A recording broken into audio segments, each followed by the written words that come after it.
I am CouchCube. I want to get something out of the way. I hate Hearthstone. Like, I really hate it. That game loop, the packs unlocking, the noises, it's kind of like a fruit machine for me. I know out there people are huge fans of it. It's a big Blizzard franchise, but it's something I really want to avoid in gaming. What I do like, however, is a damn good roguelike.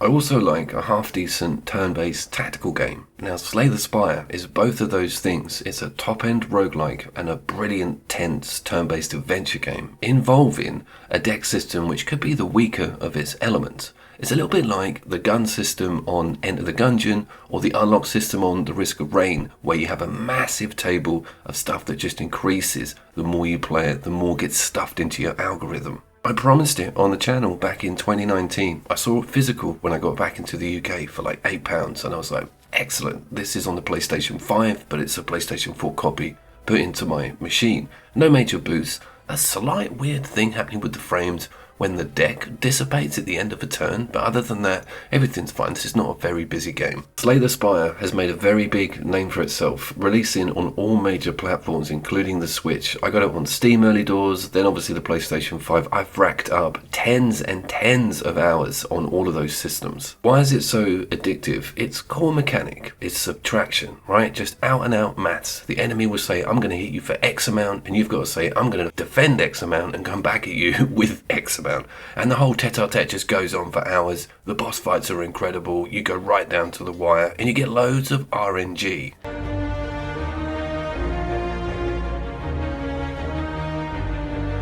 This bleeds into the map that you get, the enemies that you encounter, the cards that you get given, and the unlocks that increase that circulation. So every time you're playing it, you never have the same experience with what direction you're going in. Now, if you imagine this game as a chunk of something, and at the front of it is like an adapter, and the adapter would be the character that you're playing as, the starter character. You're not going to see any footage of him. He's one of the more mundane. You get 4 characters in total to my knowledge. I've only ever unlocked 3. You're going to see the 4th character in a second. But back to the adapter analogy. When you open up a new character, it's like putting on a new adapter to that chunk of material, and everything is now different within the main vessel. So it's like a whole new 0.2 version of the game. Each character has their own set of, I think, 150 plus cards. It's massive, and delving into the depths of each of your characters, having builds, selecting certain cards going forward that have a particular trait, creating this whole mad monster is great fun. That character differential thing I cannot explain enough. It bleeds into the UI experience itself. You get different traits or turn types or even mechanical mechanisms that are exclusive to that character. Chain reactions, orbs spin around your head. The robot's one of my favourite people to get late game in because he just turns into like a moving electricity factory.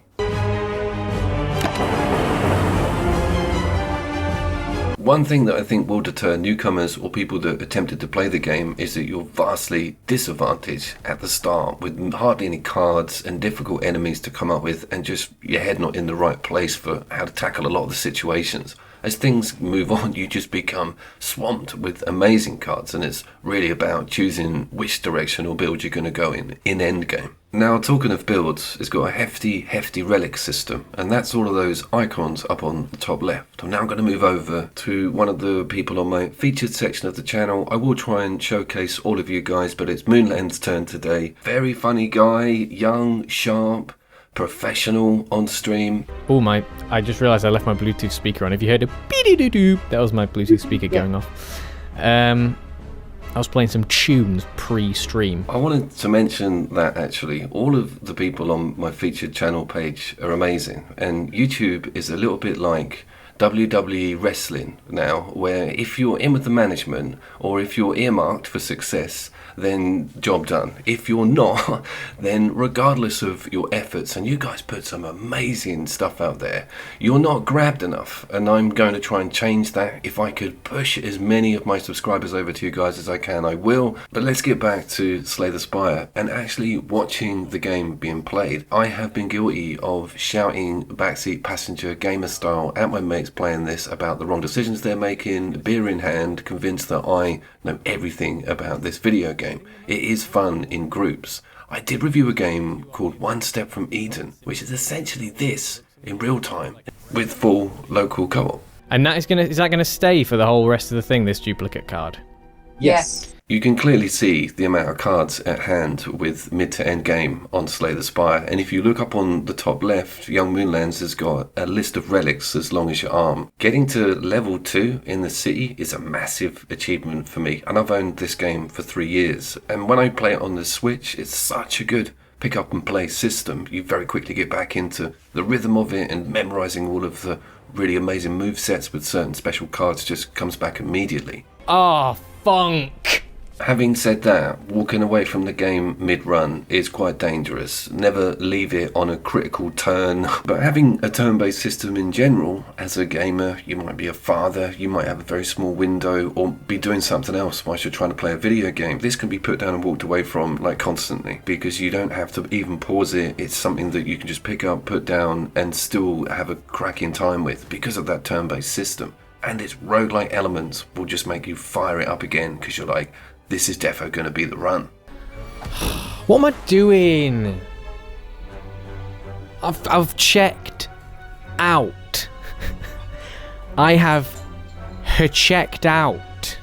Moonlands can be found on Twitch. Obviously, I will put the links in the description of the video. He is from the north of England. Don't be deterred by that. The accent is quite difficult to comprehend at certain times. That's what the captions are for. I have, of course, been Couchcube, and I really wanted to get a Slay the Spire video out on the channel for the PlayStation review of the game. And just incidentally, there's no haptics. There's no, like, SSD. It doesn't sit or anything. I don't even think we had a patch go past for it, but it's a game that definitely needs talking about. So I will see you down there, hopefully. Yeah. It's my superpower, mate.